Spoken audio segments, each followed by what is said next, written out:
नमस्कार आदाब, मेरा नाम है सरवत और आप देख रहे हैं ऑर्डिनरी। आज से करीब 30 साल पहले अजमेर में एक महिला रहती थी। इस वीडियो के लिए उसका नाम रजनी रखते हैं। 1981 में उसने 3 बच्चों को अगवा किया, 2 लड़के और 1 लड़की।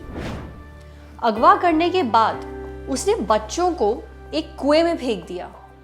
आसपास खड़े लोगों ने लड़की और 1 लड़के को बचा लिया, पर 1 लड़के की डूबने से मौत हो गई। रजनी को पुलिस ने गिरफ्तार कर लिया।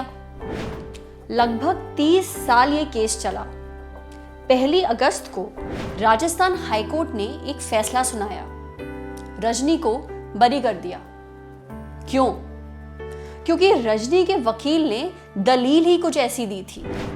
उनके मुताबिक जिस समय रजनी ने बच्चों को मारा, उस वक्त वो अपने होशो हवास में नहीं थी। उसको पीरियड्स होने वाले थे, तब वो पीएमएस से गुजर रही थी। पीएमएस मतलब प्री मेंस्ट्रुअल सिंड्रोम। इसे और आसान शब्दों में समझते हैं। पीरियड्स शुरू होने से पहले कुछ महिलाओं के शरीर में हार्मोनल इम्बैलेंस हो जाता है, यानी हार्मोन्स की उथल पुथल रहती है। इसका असर उनके दिमाग पर भी पड़ता है।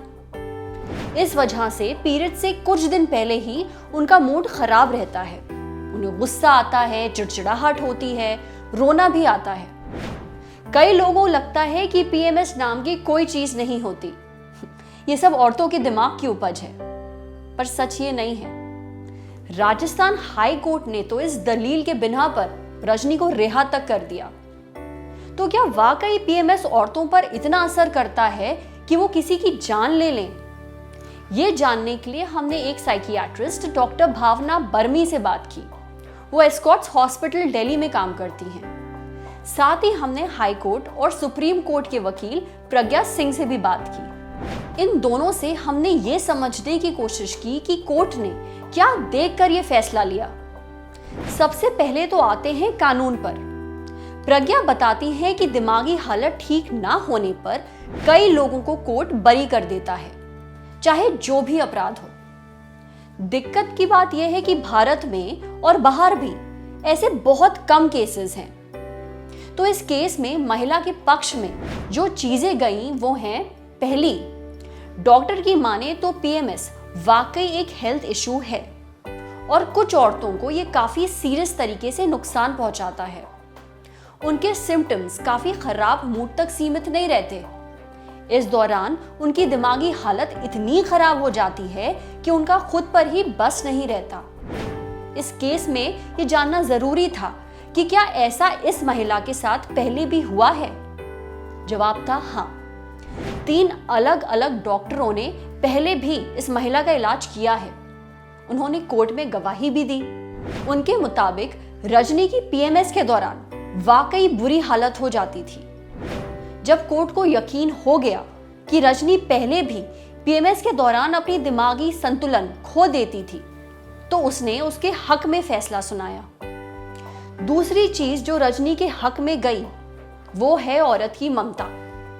औरतें नेचुरली थोड़ी सॉफ्ट होती हैं, वो क्रूर नहीं होती, ऐसा ज्यादातर लोग मानते हैं। तो अगर रजनी ने 3 बच्चों को कुएं में ढकेला तो उसने ये अपने होशो हवास में हरगिज नहीं किया होगा।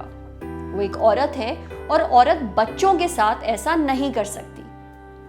तीसरी सबसे बड़ी बात, क्योंकि रजनी के पुराने डॉक्टरों ने ये साबित किया कि वो पहले भी कई बार पीएमएस की वजह से अपना आपा खो देती थी, इसलिए उसे बेनिफिट ऑफ डाउट मिला। मतलब जज जब पूरी तरह से श्योर नहीं होते तो मुजरिम को उसका फायदा दिया जाता है, इसलिए भी क्योंकि उनके पास उसके खिलाफ ठोस सबूत नहीं होते। चौथी बात, रजनी ने बच्चों को मारने से पहले उनको किडनैप किया था। ऐसा वही कर सकता है जिसका अपराधी मानसिकता हो, क्योंकि रजनी ने अपने पास्ट में कोई ऐसा क्राइम नहीं किया था, इसलिए वो बच गई। 5वीं बात, हमारे देश में ठोस मेडिकल लॉज नहीं है। मतलब इस तरह के केसेस के लिए कोई ठोस मेडिकल कानून नहीं है, इसलिए पीएमएस वाकई दिमाग में असंतुलन पैदा करता है या नहीं, इसका कानून के पास कोई एग्जाम्पल या उदाहरण नहीं है। ये तो हुई बात कानून की। अब आते हैं कि डॉक्टर इस बारे में क्या कहते हैं। भावना बर्मी की राय थोड़ी अलग है। उनका कहना है पीएमएस अकेले किसी भी औरत को हत्या कर देने पर आतुर नहीं करता है। हो सकता है उस महिला को कोई दिमागी बीमारी हो जो पहले से ना उसे ना ही उसके डॉक्टरों को पता हो। पीएमएस के साथ साथ किसी एक दिमागी बीमारी का होना तो बेहद खतरनाक कॉम्बिनेशन बन सकता है। उस केस में महिला अपने नेचुरल बिहेवियर से हटकर हरकतें करती है, जैसे इस केस में हुआ। पीएमएस एक सीरियस कंडीशन है। हम सभी इसे इग्नोर करते हैं, मजाक में लेते हैं, पर पीएमएस का असर हमारे दिमाग पर भी पड़ता है। इसलिए औरतों को इसे सीरियसली लेना शुरू कर देना चाहिए। अब कोर्ट ने जो फैसला लिया सो लिया, पर इस केस के जरिए एक बात जो साफ है, हम पीएमएस को हल्के में नहीं ले सकते। ये कोई और बीमारी की तरह ही संजीदा है। इसलिए अगर आपको लगे कि पीरियड शुरू होने से पहले आप अपने आपे में नहीं रहती हैं, तो किसी डॉक्टर को जरूर दिखाइए। और साथ ही अगर आपको हमारे वीडियो पसंद आया हो तो ऐसे ही और कंटेंट के लिए हमारे फेसबुक पेज को लाइक करिए और हमारे ऑर्डिनरी यूट्यूब चैनल को सब्सक्राइब करिए। Thank you.